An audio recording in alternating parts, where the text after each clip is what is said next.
थे। अब उस राज्य का एक नियम और था, वो अगर रानी मर जाती तो राजा को साथ में जलाते। अब व्याधि तब हो गई, इतनी तो खूब मौज चल रही थी, व्याधि ये वो कि एक दिन रानी मर गई। रानी मर गई, सवेरे गांव वाले आए, सब तैयारियां करने लगे और गांव वालों ने कहा कि अब राजा जी बाप तैयारी करिए। बोले काहे की? बोले साथ में जलने की। बोले इतने दिन तो बड़ी आरती पूजा हो रही थी। बोले इतने दिन ही हो रही थी, हमारा नियम है। हम महाराज तो बड़े परेशान की पहले वाली तो समझ में नहीं आई, और अब ये बदमाश लोग जिंदे को और जलाएंगे लाश के साथ में।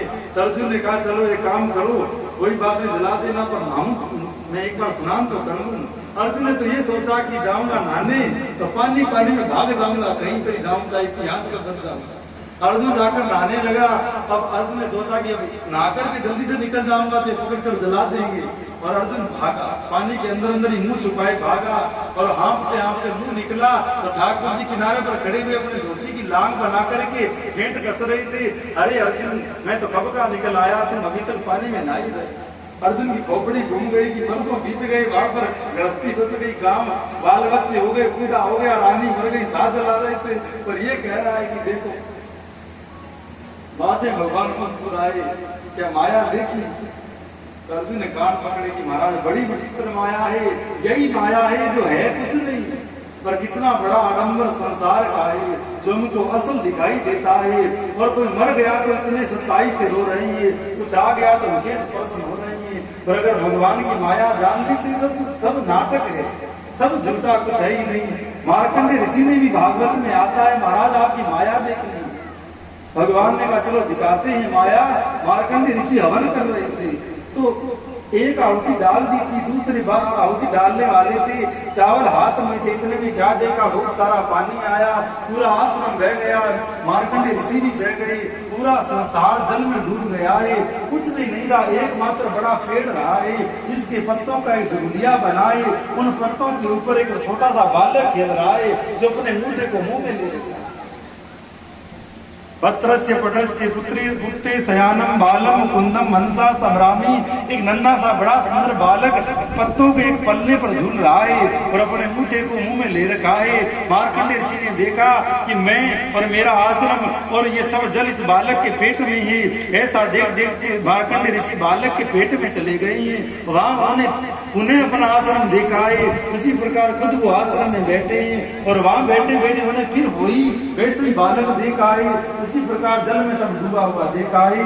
और कुछ क्षणों में ऐसी लीला हुई, मार्कंडे ऋषि हजारों वर्षों तक घूमते रहे और जब होश आया तो पहले आहुति डाली थी वो तो जली नहीं थी, और वो जो पहले डाल दी वो जली नहीं थी, और नई सामग्री हाथ में थी वो भी डाले ही नहीं थे। इतना टाइम लगा और इतनी बड़ी माया उसको दिखा दी। माया कुछ नहीं होते हुए भी बहुत कुछ माया के द्वारा दिखा दिया। ये शरीर कुछ नहीं, ये संसार कुछ नहीं, ये सब कुछ नहीं है, पर माया के द्वारा बहुत कुछ क्रिया है। और जब माया दूर होती है तो माधव के अलावा कुछ दिखाई नहीं देता है। गोपियों के अंदर से माया दूर हो गई तो इधर देखा उधर पाई जनक घनश्याम प्यारे की। गोपियां जिधर देखती है, गाय में देखती है तो कृष्ण दिखता है, पति में देखती है तो कृष्ण दिखता है, अपनी सखी में देखती है तो कृष्ण दिखता है। गोपी वृंदावन में दही बेचने जाती है, अरे कोई मक्खन ले लो, अरे कोई दही ले लो, अरे कोई घी ले लो, पर कृष्ण के अंदर इतनी डूब जाती है बाद में भूल जाती है, अरे गोविंद ले लो, अरे कृष्ण ले लो, अरे गोपाल ले लो। गोपियां भाग करके आती, अरे मक्खन तो हमारे घर बहुत है, छाछ दही घी तो हमारे घर बहुत है, पर ये कृष्ण नहीं है, बता कहां पर है? बोले मेरे मटका में। तो माया जब दूर होती है तो कुछ दृश्य कुछ अलग ही होता है, और जब माया होती है अब हमारी आपकी दृष्टि में संसार माया होती है, तभी हमको संसार के पदार्थ दिखते हैं, दिव्य वस्तु नहीं दिखती है। आत्मा सबके अंदर है, तभी आप चल रहे हो, फिर रहे हो, आ रहे हो, जा रहे हो। मर गया तो उसके अंदर कुछ नहीं है, पर ना तो मुर्दे के अंदर जाते हुए आत्मा आपको दिख रही है, और ना आपके शरीर में बैठा हुआ चेतन तत्व आपको दिख रही है। ये बात बोलने की नहीं है, बोल रहा है वो भी माइक है, और आपके कान तक जो शब्द जा रहे हैं वो भी माइक है, जो असल स्वरूप है वो सबसे परे है, वो बात बोलने में आपकी नहीं है, इशारा हो सकता है। आत्मा क्या है? ये तो नाम धर दिया गया है। अनेक अनेक आपके संसार के कह गए गए कह इत्यादि को वर्णावली, कबूतर कह खरगोश बह गए इत्यादि जोड़ करके भगवान भगवान की कथा, भगवान के नाम हम कह रहे हैं, बता रहे हैं। बाकी वहां पर शब्द का प्रवेश नहीं, वहां पर वाणी का प्रवेश नहीं, वहां पर बुद्धि का प्रवेश नहीं। वहां तो केवल केवल समाधि के अंदर ही जाया जा सकता है। शास्त्रों की भाषा परावाणी है, परा पश्चिमता बेकरी, अर्थात परावाणी कथा होती है। अब ये सब बातें ध्यान में बैठ करके देखी जा सकती है, बोलने का विषय नहीं है। पर माया के द्वारा इसका प्रवचन होता है। शरीर माई के, वाणी माई के, कथा माई के, साउंड माई के, सब व्यवस्था माई के, और जिस तत्व की बात चलती है वो माई नहीं है, वो नित्य शुद्ध चेतन वस्तु। तभी उसको परावाणी कहते हैं, तभी उसको अनदनाद कहते हैं, तभी उसको अगोचर वस्तु कहते हैं, तभी उसको निराकार कहते हैं। वो वाणी तो परावाणी। लड्डू लड्डू करने से आज तक कल को लड्डू नहीं मिला है।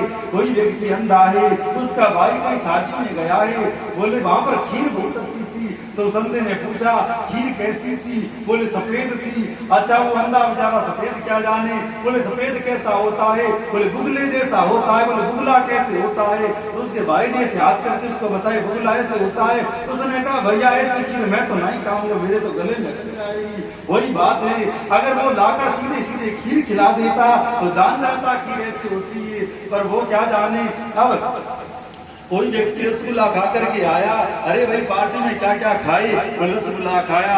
अरे भाई हमने तो जीवन हो बीत गया, रसगुल्ला देखा नहीं, कैसा होता है? बोले मीठा होता है।